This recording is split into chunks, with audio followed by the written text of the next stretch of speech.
कन्नौज से सांसद चुने जाने के बाद अखिलेश यादव ने करहल सीट से इस्तीफा देने का ऐलान कर दिया है। अखिलेश यादव ने यूपी में समाजवादी पार्टी ने ज्यादा सीटें ली हैं तो हमारी जिम्मेदारी भी बढ़ गई है, ये उन्होंने कहा। इसलिए संसद में हम जनता के मुद्दों को उठाएंगे।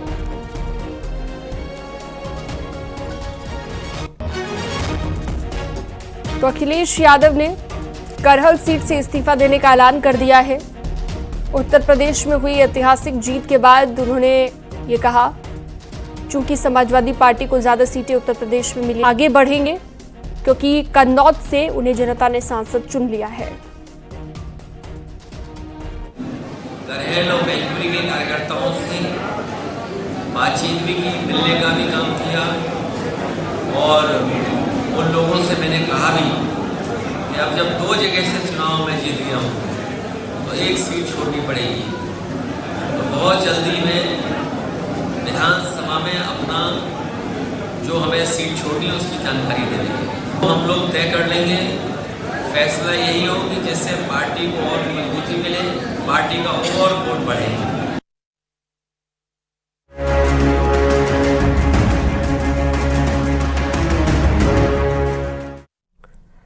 आज योगी कैबिनेट की बैठक हुई जिसमें 41 प्रस्तावों पर मुहर लगी है। कई विकास परियोजनाओं पर कैबिनेट की मुहर लगी है। कैबिनेट में 26 पेयजल परियोजनाओं को मंजूरी मिली है। साथ ही ट्रांसफर पॉलिसी को भी मंजूरी दी गई है। बिजली विभाग को लेकर भी कुछ फैसले लिए गए हैं। आने वाले कुंभ को लेकर भी कैबिनेट ने कुछ फैसले लिए हैं। मानव संपदा पोर्टल के जरिए ग और घ कर्मियों के तबादले होंगे। राजकीय आयुर्विज्ञान संस्थान ग्रेटर नोएडा का 500 बेड के अस्पताल को चिकित्सा शिक्षा विभाग को निःशुल्क दिया गया। आईआईटी कानपुर में 500 बेड के मेडिकल रिसर्च इंस्टीट्यूट को मंजूरी मिली है। लखीमपुर में हवाई पट्टी के विस्तार को मंजूरी। 3 गांव की 655 एकड़ जमीन अधिग्रहण की जाएगी। रिटायर होने वाले राज्य कर्मचारियों को वेतन वृद्धि का लाभ भी मिलेगा। जो कुंभ आ रहा है वो पिछले कुंभ की अपेक्षा थोड़ा व्यापक व्यवस्थाएं होंगी, ज्यादा लोगों के आने की भी संभावना है। आपकी जानकारी के लिए उसकी पूर्व भूमिका मैं बता दूं कि इस बार 19 की अपेक्षा 2025 में हम लोग मेले का क्षेत्रफल भी बढ़ा रहे हैं। पहले 3200 हेक्टेयर था 2019 में, इस बार 4000 हेक्टेयर हम लोग कर रहे हैं। आने वाले संस्थाओं की संख्या के मद्देनजर हम लोग अन्य भी बहुत सारे उसमें वृद्धि कर रहे हैं। जैसे सेक्टरों की संख्या पहले 20 थी, उसको 25 की जा रही है। घाटों की लंबाई 8 किलोमीटर थी, उसको 12 किलोमीटर की जा रही है।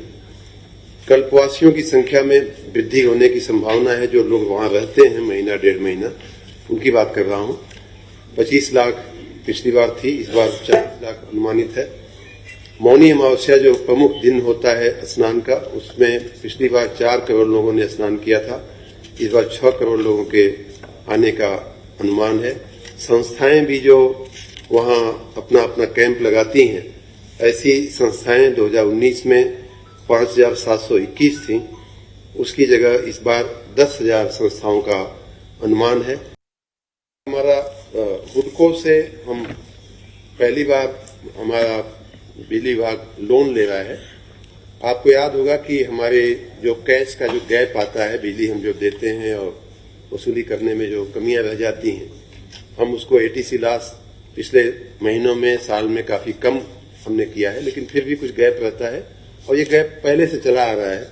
उसको हम हर साल 10,000 से 15,000 करोड़ रुपया लोन की सर्विसिंग में हम देते हैं और अपने खर्चे को मीट करने के लिए हम सामान्य रूप से अभी तक पावर फाइनेंस कॉर्पोरेशन और रीजनल इलेक्ट्रिफिकेशन कॉर्पोरेशन है, भारत सरकार की 2 संस्थाएं हैं, पीएफसी और आरईसी बोलते हैं, उनसे हम लोन लिया करते थे। हमारी रेगुलर एक व्यवस्था चलती रहती थी, लेकिन ध्यान में आया कि उनका लोन थोड़ा महंगा पड़ रहा है। 10% या उसके ऊपर का के ब्याज से वो लोग लोन देते हैं। तो हम लोगों ने ये निर्णय लिया कि अगर सस्ता कहीं मार्केट में मिलता है तो उसे क्यों ना तलाशा जाए। उस तलाश में हुडको से हम लोगों ने बात किया और हुडको 9.5% के दर से लोन देने को तैयार हुआ है। तो इस प्रकार हुडको से हम लोग 1,000 करोड़ रुपए का लोन लेंगे और उसकी मंजूरी के लिए हम आज माननीय मंत्रिपरिषद के समक्ष गए थे। माननीय मंत्रिपरिषद ने उसको मंजूर किया। सीएम योगी के निर्देश पर मंत्री एक्शन में दिखाई दिए। निरीक्षण के लिए सड़क पर उतरे मंत्री सुरेश खन्ना ने लखनऊ में चलाया अभियान। लखनऊ की सड़कों का जायजा लिया और सफाई व्यवस्था परखने के लिए सुरेश खन्ना निकले नजर आए। तो देख सकते हैं ये तस्वीरें भी आप। निरीक्षण के लिए सड़क पर उतरे मंत्री और लखनऊ की सड़कों का जायजा लेते दिखाई दिए। इन चारों वार्डों में मैंने स्थल निरीक्षण किया है। इसमें खास तौर से जो नाली की सफाई का विषय है उसमें बहुत निराशाजनक है। इसमें कार्रवाई के लिए निर्देश भी दिए गए हैं और कहा गया है कि हर हालत में इसमें सफाई सुनिश्चित करें।